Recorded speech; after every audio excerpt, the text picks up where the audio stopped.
Hi, I'm Phil Palucha from Billionaires in Boxers, and you are about to engage with Up Level Your Communication, hosted by Maluna. Wow, this is going to be powerful. Communication is at the heart of everything that is good about business and about sharing with your fellow humans, and Maluna is phenomenal at helping you share that message and also interview some pretty special and amazing guests too. Check it out right now. Welcome to Up Level Your Communication. I'm your host, Dr. Miluna Bausch. On this show, I will be interviewing some of the most interesting business people in the world. We'll focus on up-leveling your communication and leadership skills so that your voice can be heard and you can make an impact in the world. Welcome to Up Level Your Communication. My guest today is a social psychologist, lecturer, and mindset coach, transforming individual performance and also corporate culture. She is a professor and she has taught over 175, yes, you heard me correctly, 175 courses at the college and university level. That's both in the United States and around the world. She says that DEI is not working and it's a failure. And I can't wait to learn why. It's my pleasure to welcome to the podcast Dr. Rebekah Wanic. Thank you, Dr. Maluna. It's so great to be here. I really appreciate the opportunity to talk more about what I think is a really important topic. And I am a mindset coach. And so my goal is to promote optimization for individuals and for organizations. And so when I notice that there's programming, there's an ideology that's damaging, it's really nice to have an opportunity to speak about it and discuss the issues surrounding why it might not be the most optimal. I so appreciate that. There are some things that don't work. We just need to call them out. And thank you for the courage to say, this does not help the very folks it was designed to help, nor anyone else. So let's dive right into that. You say that the success of DEI is an illusion. It's not working. Would you please define what those words mean, all caps DEI, for all of us? How is it failing society? Sure. So diversity typically means, in the context of DEI, it means diversity of identity categories. So gender, race, ethnicity. The equity part means that everybody has an equal outcome, not equal opportunity. And the inclusion part is that everybody, irrespective of whatever qualities they have, needs to be made to feel comfortable and accepted as part of every group. So in practice, and this is the problem that I have with it, diversity doesn't mean diversity in the DEI agenda. Diversity means non-white, non-male. So it's not about promoting true diversity. It's about promoting an artificial new version of what demographic categories matter and what don't matter. Inclusion is really about letting the people who shout the loudest, who are sort of the least likely to do the steps that need to be done to integrate themselves into the larger group, they get to determine who gets to do what. And so inclusion is not about actual inclusion. It's about shouting down anybody that disagrees with you. And what that's led to in practice is a lot of pathology is being celebrated because we're not allowed to criticize. And then the equity part, so I think that people should have equal opportunities, but what we need to recognize is equity is a failing mechanism for trying to create any kind of positive outcomes, because people will never achieve equal outcomes, even if they're given equal opportunities. We all have a different set of strengths and we all have our weaknesses. But the other part that I think is oftentimes completely ignored is people have different interests. They have different desires. So one of the courses that I've spent a lot of my career teaching, and I've actually published some work on this, is gender. So we oftentimes will, hear like, go women in STEM. And then we are like, why aren't there women in the higher levels of STEM or even the higher levels of management and CEOs? Well, the vast majority of the research evidence suggests a large part of that is they don't want those positions. What women find to be fulfilling is not necessarily the same thing that men find to be fulfilling. Of course, there are individual differences within the group, so I'm not meaning to speak for all women or all men, but I think when we ignore personal preference, when we ignore different skill sets, and we try to artificially manufacture these outcomes to meet certain types of quotas, then we're setting ourselves up for failure because we're not helping to promote the best people for the positions that are available. That makes so much sense. Thank you. We all define success differently. Yes, and I don't want to work 60 hours a week, as I did in the beginning, to run a company, a big company. That would not make me happy. I hear you. It's important we know this. Now, what intrigued you about social psychology and this particular branch of psychology? Please tell us about your research, and I'm going to say your fascination with social psychology. Yes, so social psychology became an interest of mine when I started learning about some of the theories about how us in a social context influences the way that we feel about ourselves. So my dissertation topic was social comparison and body image in particular, and it was very relevant for me because I grew up and struggled with self-esteem issues and an eating disorder. And I started to realize that I was internalizing a lot of messages about what I was supposed to be because of the social environment.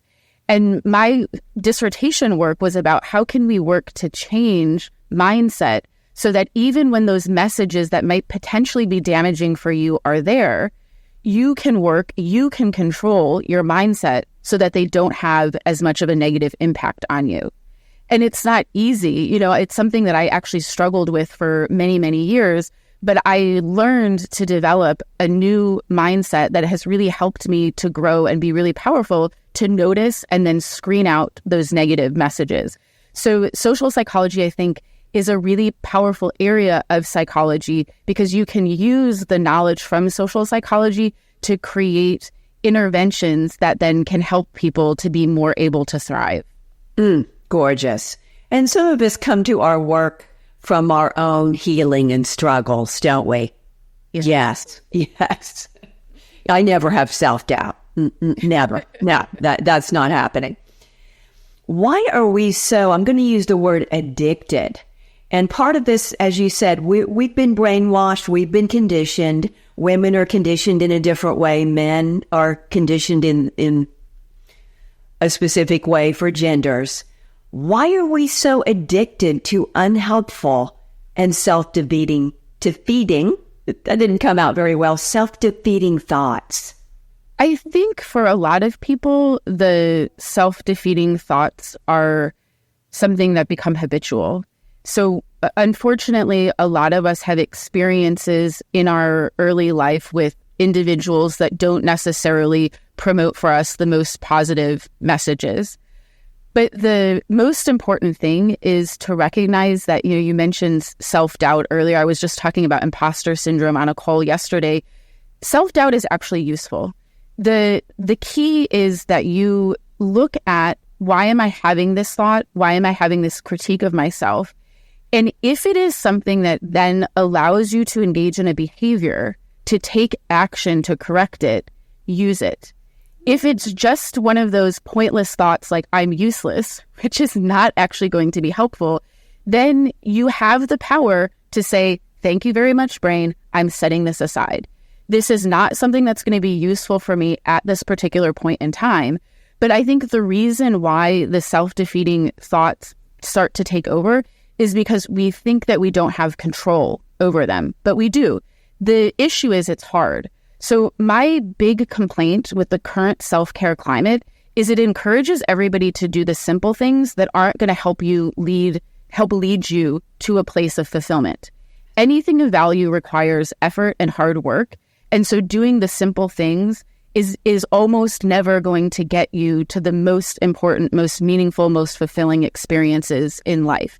And if you don't train yourself to, one, have the mindset to recognize that, and two, to evaluate situations and recognize when you're choosing the easy path that gives you immediate gratification instead of the hard path that will give you the long-term gratification, then you're setting yourself up to keep selecting that simple, quick option, and you're creating a habit that is actually going to, in the long term, really work to undermine your ability to achieve success in the domains that you care about. Wow. And it seems to me that this has happened in my lifetime. Well, I know it has, where folks don't want to commit.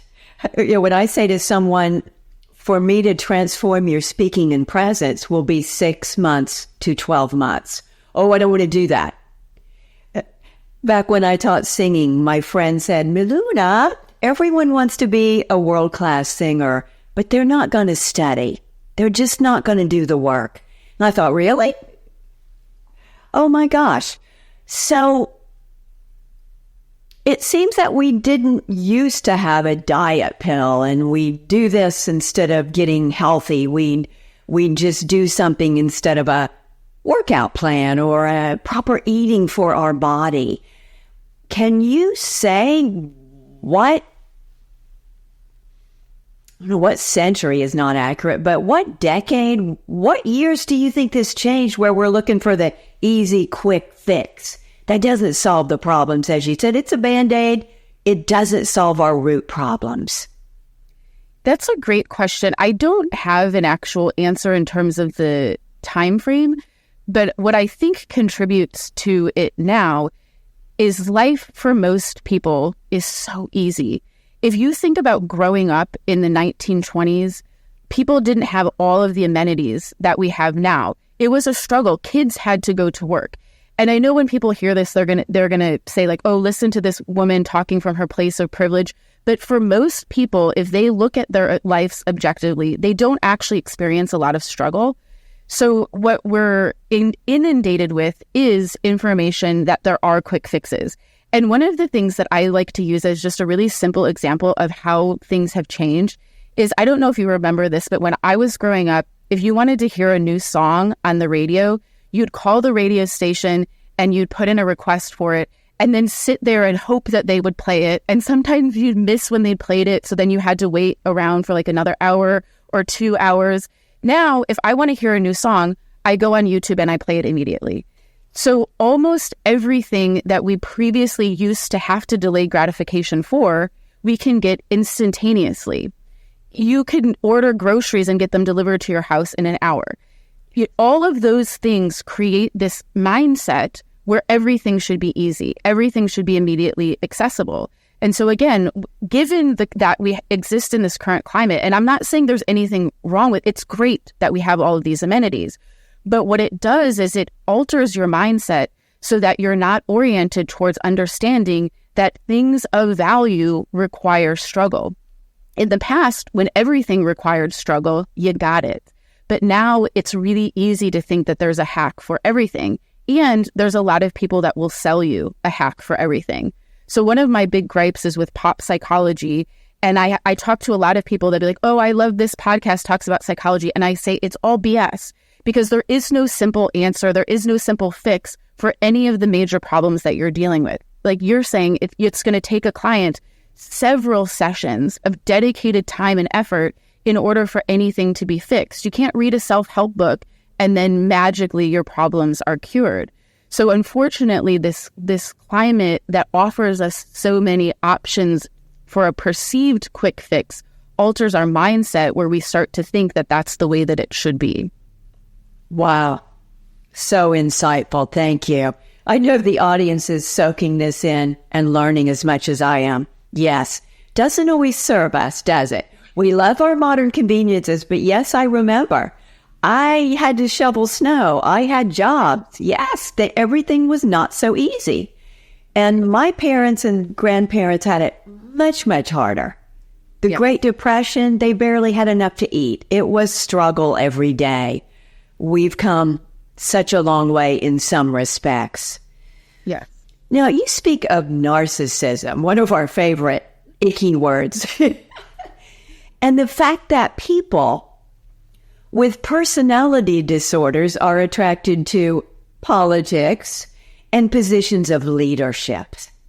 And back in my early days in 9 to 5 in corporate, I found that the incompetent and the ill-suited folks were many times promoted, right? We say promote the incompetent. Take us deeper into why this happens. Yeah, absolutely. So there are several researchers in psychology, particularly industrial organizational psychology, that have spent a lot of time researching this very topic. But it's particularly relevant in the current political climate when we've added social media on top of things, because social media is really feeding into that narcissism where I'm looking for the immediate attention from being a personality, not necessarily being somebody who has a strong set of values, who's community oriented. But narcissists, of course, are going to be attracted to positions where they're in power and people have to listen to them and they get acclamation and glory and everything. They also tend to be very, I don't want to use the word abusive, but they tend to shut down individuals that criticize them. And we see, again, a lot of examples of this in the political arena right now. So people start to feel uncomfortable offering criticism. So that tends to then silence any type of, objection to that person being promoted to a position of power. And within organizations, oftentimes what the organization is looking at when they're making decisions about promotion are things like competence and the person who's selling themselves as the best one for the role, and they pay attention to the wrong things. So confidence is not consistent with competence. And oftentimes it's those individuals that are the most loath to accept responsibility for power that are probably the best ones, because they're going to engage in the appropriate behaviors, self-reflection, critical assessment, being open to feedback from others that are going to help to make them a good leader. And I mentioned I was talking about imposter syndrome on a talk yesterday. And imposter syndrome is the idea that I don't feel confident in the role that I am filling. We always hear about it as a bad thing, but I say embrace your inner imposter, because that's a sign that you're going to be able to do what it takes to improve. Nobody's perfect at whatever role they've been put in, and research evidence suggests that managers that experience self-doubt tend to be managers that are viewed as more interpersonally competent. They're more likely to do the work to prepare for the important assignments in business. So the issue with respect to promoting people is that the metrics that we're using to determine who should be promoted are not the metrics that actually help to determine who's going to be the best one to fulfill the roles. Wow. Embrace your inner imposter. I love that. It's telling us something very important, isn't it? And that's on us. It's not, I think it's usually more of a hostile environment. I'm not even sure if imposter syndrome is a real thing on some level. Do you have anything more to say about that? Well, one of the things that I do agree with you, Dr. Maluna, is there's this tendency to come up with a term and then act like it's an actual, like clinical experience. People experience self-doubt all the time. You should experience self-doubt, because it's like when I tell my students, stress is a good thing. Don't try to eliminate stress. Use stress as a sign that there's something that you should worry about. Self-doubt is your recognition of the fact that you might have a little bit more work to do in order to know what you're doing, in order to competently perform your task. Use it for that purpose, right? Obviously, if you're experiencing debilitating self-doubt where you can't make decisions and you can't work on things, then you should seek some assistance. But one of the things that I always talk about with respect to embracing your inner imposter is that unpleasantness is not something you should run from. It's something that you should use to fuel motivation, to take the steps, to build yourself, to grow. So it's a mindset shift. We tend to constantly view any kind of negative message, negative emotion, negative self-thought as a problem. They're only a problem if you let them become a problem. But realistically, if you view them as a good thing, hey, I'm alerting myself that there's something that I need to work on, and then take the steps to do the work. But we don't like to do the work. That's the problem, right? But if you if you use it as the first sign that there's work to be done, and then engage in the work, you're going to put yourself in the best position to continue growing towards optimization. Oh, that's so good. Thank you. Thank you. It makes so much sense. Truth. Now, we've discussed politics. We've got a particularly nasty situation going on here in the United States. That's as far as we're going to talk about that and draw attention to it. But it is a fact. And also the Olympics. And what you have said, and I read this on your website, and we had a conversation about this, hard work leads to developing resilience and confidence, and the competence also in our abilities. Now, there's a very interesting article on the Olympics that you wrote, the mindset and what it takes to compete at that level.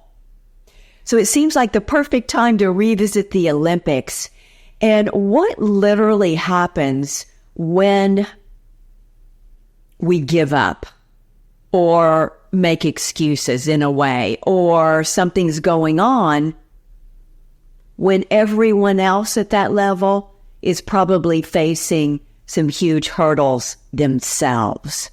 Yeah, thank you for bringing that up, Dr. Maluna. So I just want to also give credit to my co-author on that article, Dr. Nina Powell, who's in Singapore at the National University of Singapore.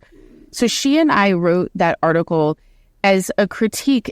When Simone Biles quit in the Summer Olympics in 2020, people were giving her accolades for quitting, and we said this is the wrong response. Whether or not somebody needs to quit is a personal decision, and so we weren't saying anything about, she needed to make the choice that she made for herself because things were overwhelming for her. But at the public level, that is not something that we should celebrate, particularly because the Olympics are about excelling. And if you're going to excel at anything, it requires sacrifice. It requires that you struggle. And that's the thing that we should be celebrating, because it's an anti-resilience message if we don't.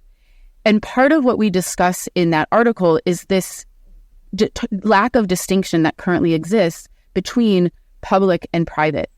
So the DEI agenda, through this push towards inclusivity, has made it so that everybody's personal problems become public domain. And that's not useful. It's like if you've got a relationship issue, if you're struggling with anxiety, that's not a work problem to be solved. That's a you problem that you solve on your own, with your family, with your friends, with your clinician, however you want to do it. At the public level, what should always be celebrated is the people that are resilient, is the people that continue to put in the hard work, the people that are doing the things that are going to promote both individual and societal success. And this is not in any way to malign those individuals that need to take some time off. I had this discussion with students quite a bit where they'll come and they'll ask for a bunch of accommodations because they're having a really difficult semester. And I say to them, I'm not telling you what to do, but sometimes what you need to recognize is that now is not the right time for you to try to continue taking these classes. Perhaps what you should do is take a semester off, sort out whatever needs to get sorted out so that you can come back and put yourself in the best position to perform optimally. So the only thing that we should celebrate about somebody taking time off is just they made a personal decision for them. But on the public stage, it's much more important to promote resilience messaging when we are working towards thinking about, discussing, talking about the people that push through. And not everybody can do it, but it's better if you can, right? Because you as an individual are going to get more out of your life if you can orient yourself to pushing through. And I know this because I feel like I always tell people every couple of years, life is like, hey, Becca, we've got something new for you. But at this point, I've dealt with so much of that crap that now I'm just like, come at me, bro. Let's see what you're going to bring, because I will sort this much more quickly than you think I can. I love it. And we celebrate that. Now, I don't know if I'll watch the Olympics. We know Simone is back. And perhaps she's done healing work. I don't know. We won't speak of that, but we'll see if things have changed, perhaps. Yeah, and I wish her all the I know as an Olympic athlete, you go through a lot of struggles. People have different personal things. They have different things related to their sport. I wish her all the best. The article was really a more critique about the public narrative and why that was problematic, not so much about any individual choices. That's right. And you had mentioned that the woman who did win the gold medal had many, many things going on as well, but it did not become public. And she pushed through and won. So yes, this is not a critique of an individual person. These are just amazing examples of what happens when it becomes social media and public. Not our business. It's not our business. Exactly. And this celebration of mental health struggles, that because I've written a lot about the fact that we're actually incentivizing people to develop mental health issues, which is also problematic. And the discourse around the Simone Biles quitting was also working to reinforce, it feeling like I have a mental health issue that takes over everything, but you cannot help yourself get better to overcome things. And I've overcome severe depression. I was hospitalized for it. So it's like, I know the struggle, and nobody's saying that it's easy. But if you constantly default to, I'm going to use this as an excuse to get out of things, and we celebrate that piece, then you're actually, unfortunately, reinforcing a mindset that's not going to be helpful. People should seek the assistance that they need. But again, at the public level, over celebrating people taking a step back to quit is not necessarily the most resilience promoting narrative. Don't think it should be our focus. It is not helpful, is it? Right. Why is entitlement? Because this all weaves in together. There's this sense of entitlement. My goodness. Why is that not power? And what is it instead? I think it's incredibly damaging across the levels of, I can't really speak to other countries right now, but I see it. My second country is Switzerland. Changes are happening there as well. Yeah, absolutely. I see entitlement as kind of commingled with this socialization of victimhood as well. And both of them are disempowering because the idea is it's other people's responsibility to cater to you, to fix your problems. You absolve yourself of personal control. Wow. So there's no room then for you to take responsibility for working to try to fix things, putting in the hard work to get closer to the goals that you want to achieve. Now, I am a firm believer that nobody gets to their point of success on their own. We all have to rely on other people, but the power starts and ends with you. So if you go into a space and you feel like other people owe you this, they're obligated to take care of this for you because you're coming in with an entitled mindset, you are not oriented to doing the work. You're not owning your outcomes and your responsibility. And so ultimately, it's a weak position to take. I never want other people to be responsible for the outcomes that I'm going to get. If there's any opportunity that I could do something to put myself in a better position to get it, I'm going to take it. But if I'm entitled, that's not the way I'm oriented. It's such an important distinction because we know that handouts, welfare, doesn't work. It doesn't work. A hand up or an opportunity, as you said, if we're not taking advantage, then we're not taking responsibility for our own life. And that's on us. That's on us. If things are opening and doors are opening and I don't walk through, that's me. It's not someone else doing that. Why is our wish for an easy and comfortable life not the answer? Now, you've already spoken about this. Let's go a little bit deeper. It's such an incredible, powerful thought to change our mindset around this. Why is that not the answer to achieving meaningful things and self-optimizing? Well, realistically, human psychology is such that we get meaning, we derive fulfillment from putting in work. So what I always tell my clients is think back to your early years. What are the experiences that are the most memorable for you? What are the things that were the most meaningful? Invariably, it's the stuff that they worked to get.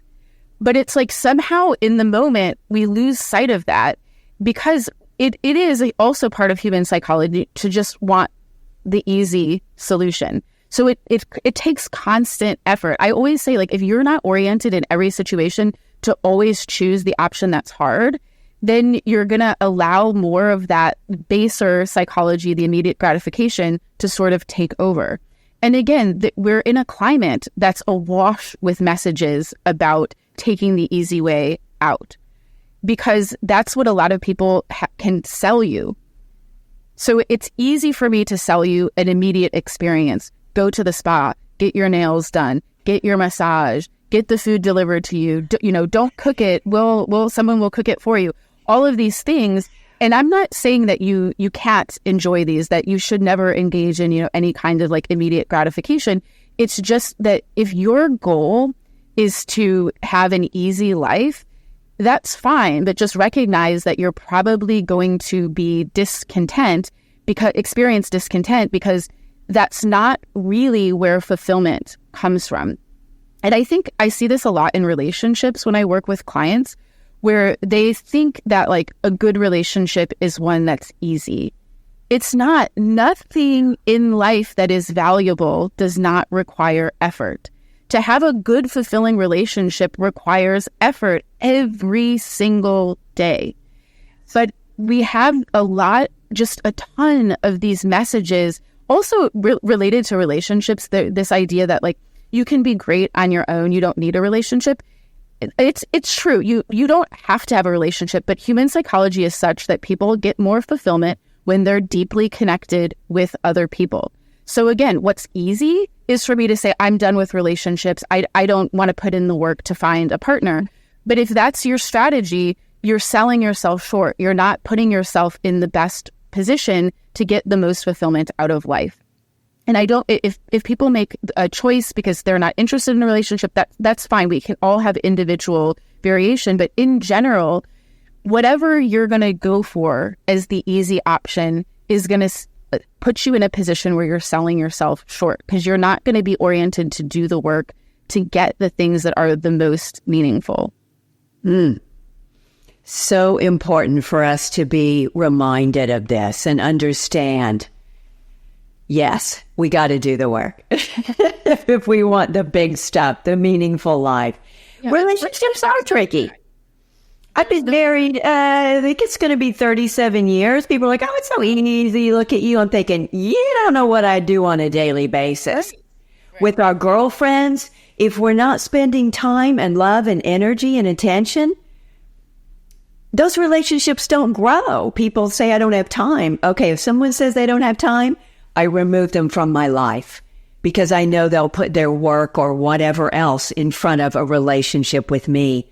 And that's not my interest. That is not my interest. Yep. Now, you recently, there's a fabulous picture on LinkedIn of a box of books.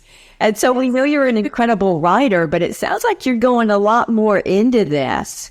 And your first novella, you got to love that word. We don't hear that much. Is called Nobility. Yes.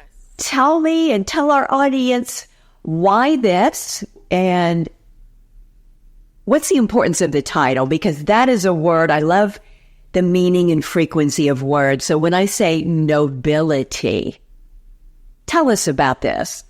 Sure. Yeah. So the title is actually inspired by an Ernest Hemingway quote. And he said, there's no true nobility in trying to be better than your fellow man. True nobility is being a better version of yourself. And so the story is really about the main character is a man, and he spends a lot of time. It's because I'm a psychologist, there's a lot of reflection, a lot of interior monologue, but he spends a lot of time trying to convince himself that he's better than his father, and the father has committed a crime. But towards the end, it's about self-discovery, and he starts to realize that he's focused on this external comparison instead of focusing on himself. Because, again, as a mindset psychologist, the thing is you can't fix or change other people. What you can fix and change is yourself. And so that's a big part of what's sort of running through there is the character is sort of like, I don't use the quote in the book, but the character kind of like lives that trajectory where he's becoming a nobler version of himself. And then the other underlying theme, which I think is really important to interrogate in relationships, is honesty versus lies. Because I think if you really consider all of the things that you say to people on a daily basis, a lot of it is not necessarily flat out lies, but you're tweaking the truth because you think it will get you what you want or you think it will make them feel better. And so I think there is a role for a certain amount of dishonesty in social interaction, but in relationships, we like to feel like our partners are being optimally honest with us, and sometimes they're not. And so there's a few sort of reveals that occur in the course of the storyline related to who's being honest and who's being dishonest in their relationships. And sometimes it's functional and sometimes it's dysfunctional. Sounds like a fabulous read. Congratulations on the publishing of this first novella. Thank you. I'm super excited. So the release date was just yesterday, so it's brand new off the presses. So much fun. I remember when I gave birth to my book. It's exciting when you get that first book and you hold it and smell it, and it's exciting. It's exciting. How can folks connect with you, Dr. Rebekah? I know you have several ways, but what's the best way to get in touch, learn more about what you do, get your book, all of these wonderful things? Yeah, so the book you can just order from different online outlets. If you just Googled Nobility plus my name, Rebekah, Rebekah, Wanic, it'll pop up. You can also find me on LinkedIn, Rebekah Wanic on LinkedIn. And then to learn more about the coaching services that I offer, my website is www.vent2reinvent.com. And I titled the business Vent to Reinvent because I think there's definitely a need for people to get things off their chest. But again, because I'm all about doing the work, you don't just complain about things. You complain about things, figure out where the work is needed, and then you do the work so you can reinvent to become a more optimized version of who you are. That's the real change, isn't it? That's the real transformation. If we'll do the work, we will grow and evolve in our own greatness, perhaps.